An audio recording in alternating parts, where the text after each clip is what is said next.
Kasih karuniaku menyertai kamu sekalian.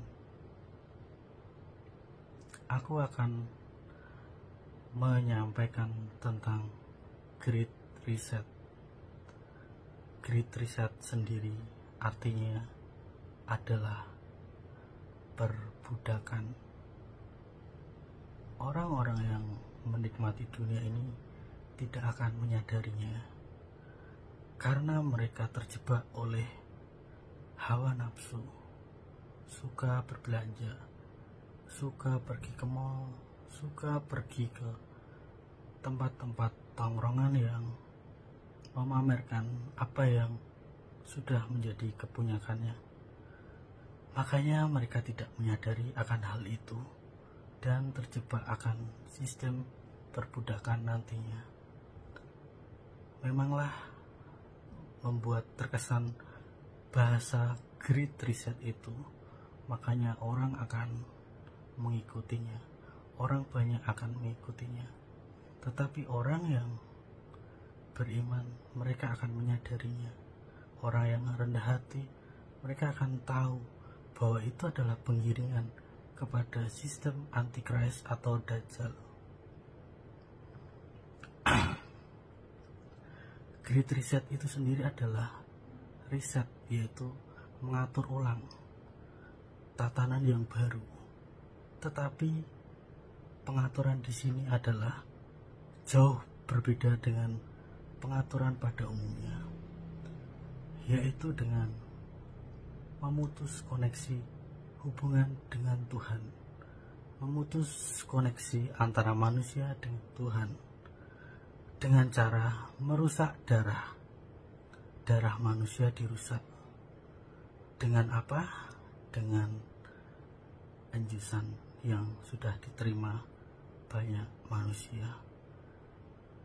Enjusan itu merusak darah manusia, merusak hubungan manusia dengan Tuhan.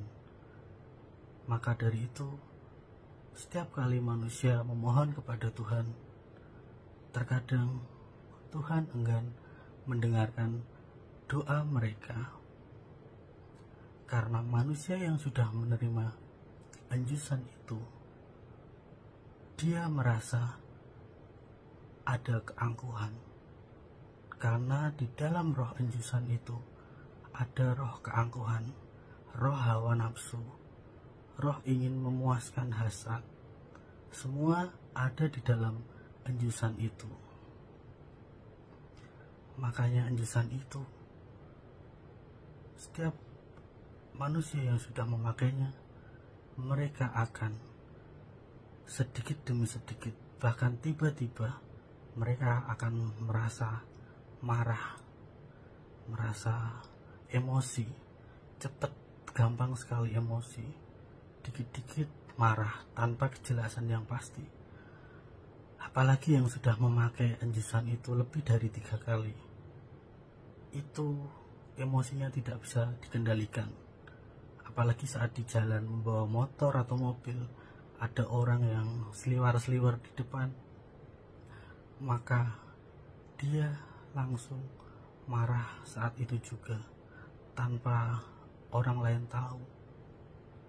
Tiba-tiba dia marah, tiba-tiba dia merasa emosi, tiba-tiba dia gampang capek, lelah, karena enjusan itu mengandung roh yang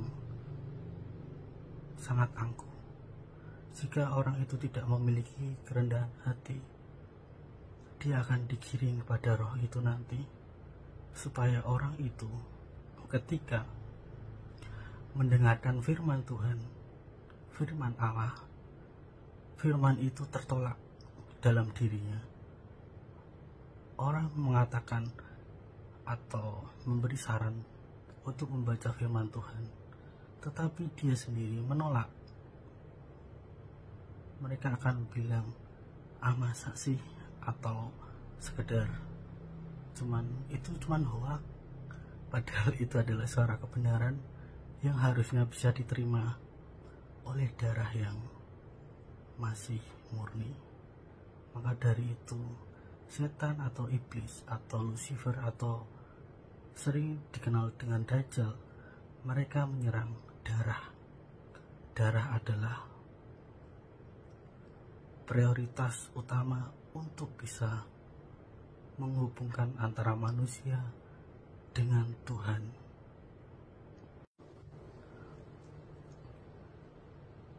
Jadi pada bulan April, Mei kemarin itu sudah ada penyebaran chemical trail, yaitu zat kimia berbahaya sudah disebar di udara melalui pesawat-pesawat. Makanya manusia nanti imun tubuhnya akan menurun drastis dan akan dikatakan itu adalah varian baru dari kemarin yang sempat gempar itu. Makanya kalian akan disarankan untuk diinjus ulang. Itulah alasannya kenapa harus dibuat chemical trail di udara, di pesawat, melalui udara disebarluaskan supaya imun kalian menurun dan kalian dinyatakan positif varian baru. Padahal itu hanyalah untuk agar kalian terima enjusan itu lagi. Berhati-hatilah, jangan sampai terima tanda enjusan itu lagi. Kemudian nyamuk-nyamuk buatan juga dilepas supaya hemoglobin kalian menurun. Itu adalah alasan mereka nanti saat kalian memeriksakan diri bahwa hemoglobin kalian akan turun dan kalian harus menggunakan enjusan lagi. Itulah alasan mereka untuk kalian menerima enjusan itu lagi nanti sampai ke 8, sampai ke 10, sampai kalian tidak sadarkan diri, sampai kalian benar-benar tidak mengenal Tuhan. Karena hubungan darah,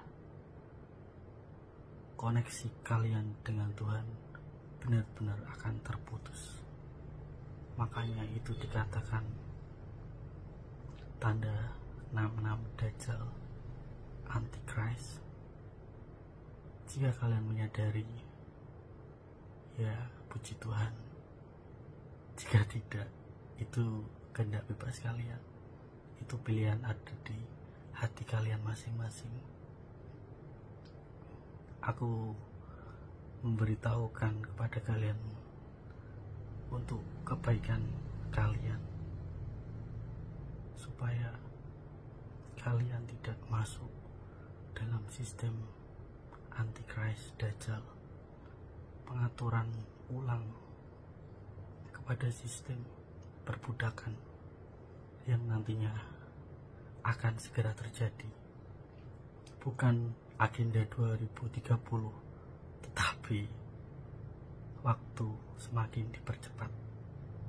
Itulah yang harus aku sampaikan kepada kalian.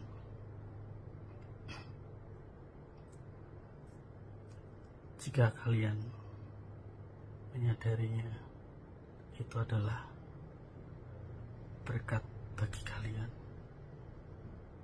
karena hanya kerendahan hatian yang akan membawa pada kalian kepada hidup yang kekal. Hidup yang kekal adalah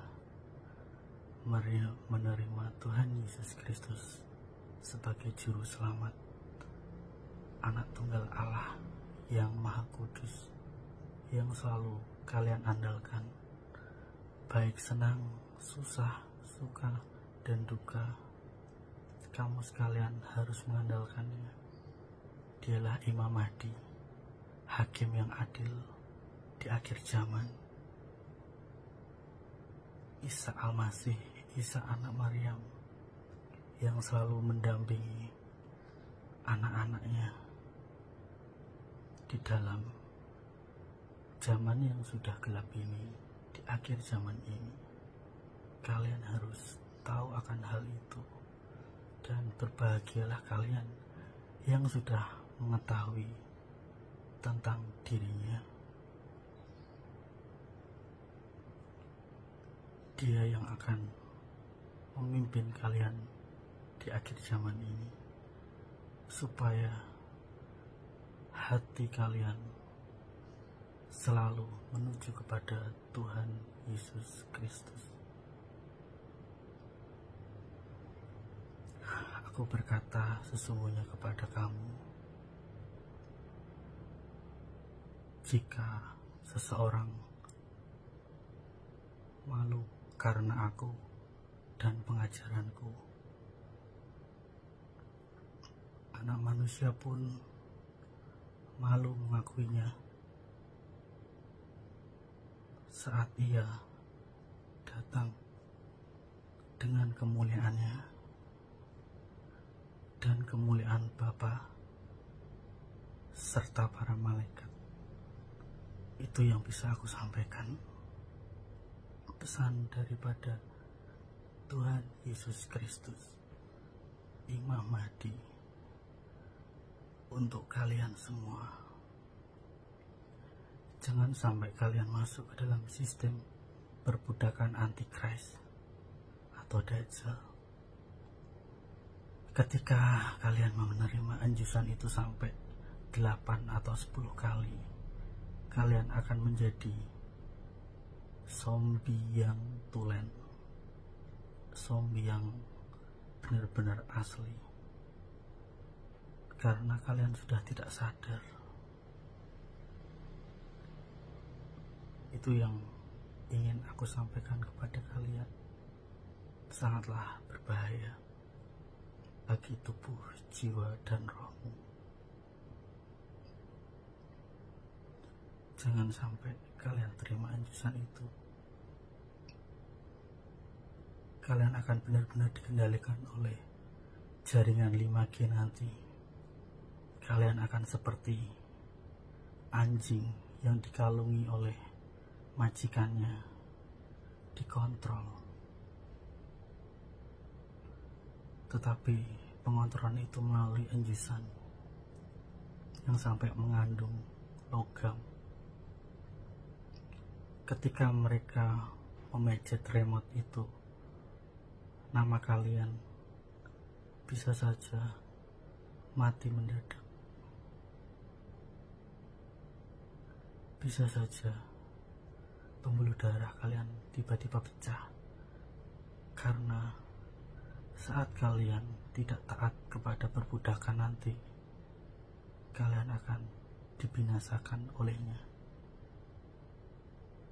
baik secara tubuh, jiwa, karena sudah dikendalikan oleh antikris. Jangan terima lagi anjusan itu, sangatlah berbahaya. Rendahkanlah hatimu. Jangan pernah ingin serupa dengan dunia, apalagi ingin memiliki seluruh dunia ini. Apa gunanya memiliki isi seluruh dunia ini, tapi kamu kehilangan nyawamu? Semua itu hanyalah sia-sia belaka. Aku hanya ingin menyampaikan hal ini kepada kalian, karena Tuhan Yesus sangatlah mengasihi kamu semua, semua agama tanpa terkecuali. Tuhan Yesus menilai hati, bukan agama. Karena Tuhan Yesus Imam Mahdi, Dia yang mempunyai kerajaan surga dan neraka. Dia yang bisa mengambil tubuh, jiwa, dan rohmu. Tetapi setan atau Dajjal atau Lucifer hanya bisa mengambil tubuhmu saja. Ingat, jangan menyangkal nama Tuhan Yesus.